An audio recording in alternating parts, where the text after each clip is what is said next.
Para começo de conversa, aposto que você fala tupi e eu provo aqui.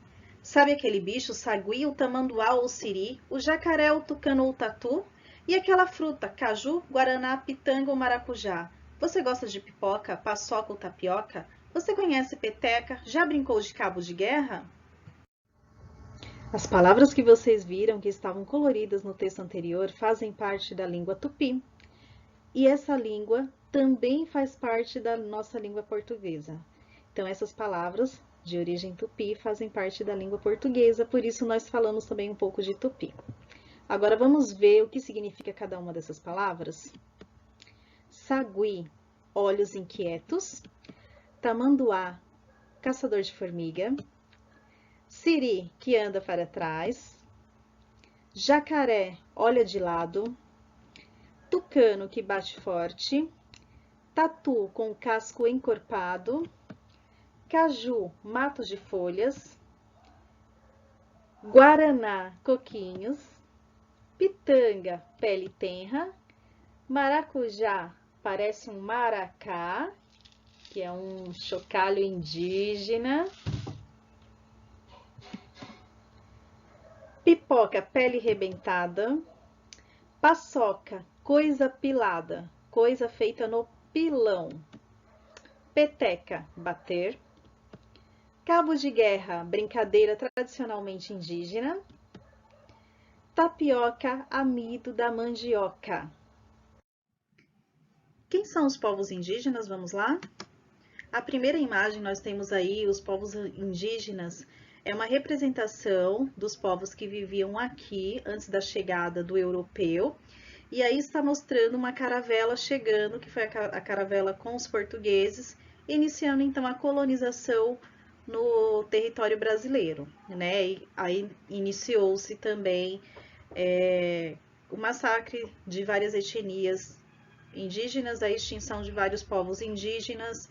Alguns povos indígenas também fizeram aliança com os portugueses, certo? Vamos para a próxima imagem.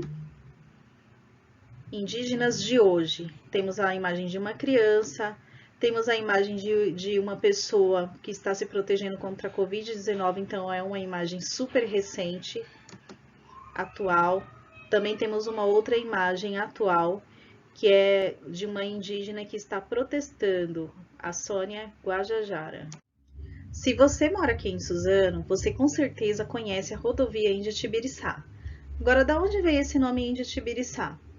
O Índio-Tibiriçá foi um indígena na época do início da colonização no Brasil, século XVI, mais ou menos 1530. Ele faz aliança com os portugueses, ele se converte à fé cristã. Ele é considerado naquele tempo como o bom selvagem por ter se convertido à fé cristã, por ter ficado do lado dos portugueses. Ele expulsa os tamoios da cidade de São Paulo, que na época se chamava São Paulo de Piratininga. E os seus restos mortais são enterrados ficam na Catedral da Sé até os dias de hoje. A Catedral da Sé é a igreja que fica aí no centro de São Paulo, que fica na Sé. Vamos conhecer os indígenas de São Paulo? Quem são os indígenas do Brasil hoje? De acordo com o censo que foi feito pelo IBGE, Instituto Brasileiro de Geografia e Estatística, nós temos 800 mil pessoas que são indígenas, nós temos 274 idiomas que os indígenas falam e temos cerca de 305 etnias diferentes. Essas etnias significa que os povos indígenas são diferentes, é como o português e o espanhol, é como o alemão e o francês, tá? São povos diferentes, fazem parte do mesmo continente, fazem parte do território, mas são povos diferentes. Aqui do lado nós temos uma representação, o infográfico de uma aldeia, das aldeias de São Paulo. A maioria das aldeias de São Paulo são aldeias urbanas, então aldeias que ficam na cidade. Em São Paulo tem mais de 41 mil pessoas que são indígenas, temos mais de 37 mil pessoas indígenas que vivem nas cidades, então em São Paulo a maioria vive na cidade, e onde vive no litoral e no Vale do Ribeira. Embaixo nós temos um gráfico que vai mostrar sobre as terras desses povos indígenas que vivem em São Paulo. Em amarelo, as terras demarcadas pela FUNAI, em cinza, as terras declaradas, em azul, as terras identificadas. Os indígenas que vivem em terras identificadas e declaradas lutam pela demarcação de terra que é feita pela FUNAI. A FUNAI que vai cuidar desses assuntos dos povos indígenas. Vamos falar dos indígenas em Suzano, na cidade de Suzano. Não sei se vocês sabem, mas Suzano começou no bairro Baruel, que fica em Palmeiras, distrito de Palmeiras. Antes de ser o bairro Baruel, viviam ali os Guarani Muiramomis, conhecidos como guerreiros dos pés largos. Viveram por um tempo nessa região, porém, em São Paulo de Piratininga, ocorreu aí a expulsão dos guaianazes que viviam lá nas lutas, né? Os guaianazes lutando contra os portugueses. E eles vieram parar aqui em Suzano e adentraram aí o território dos Muiramomis.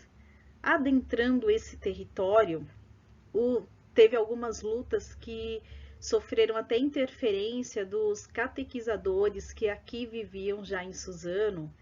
E aí o povo Guarani acabou saindo dessa região aqui de Suzano. Para falarmos dos indígenas de Suzano, vamos localizar Suzano. Suzano fica na região da Grande São Paulo. Para quem não é aqui de Suzano, vocês saberem onde fica Suzano. A cidade de São Paulo é essa aqui, em rosa. E aqui é a cidade de Suzano. Em Suzano nós temos uma aldeia chamada Aldeia do Lobo Velho. Vamos conhecer essa aldeia? Então vamos lá, Aldeia Lobo Velho. Esse é o Pajé Lobo Velho. Ele fundou essa aldeia em 2010 com a intenção, com o objetivo de resgatar a cultura indígena na cidade de Suzano. O Pajé Lobo Velho, ele é miscigenado. A mãe dele é branca, o pai dele é indígena. Temos nessa aldeia, tem uma imagem das pessoas de 3 indígenas dançando. Essa dança chama-se Toré, que é uma conexão com seus antepassados.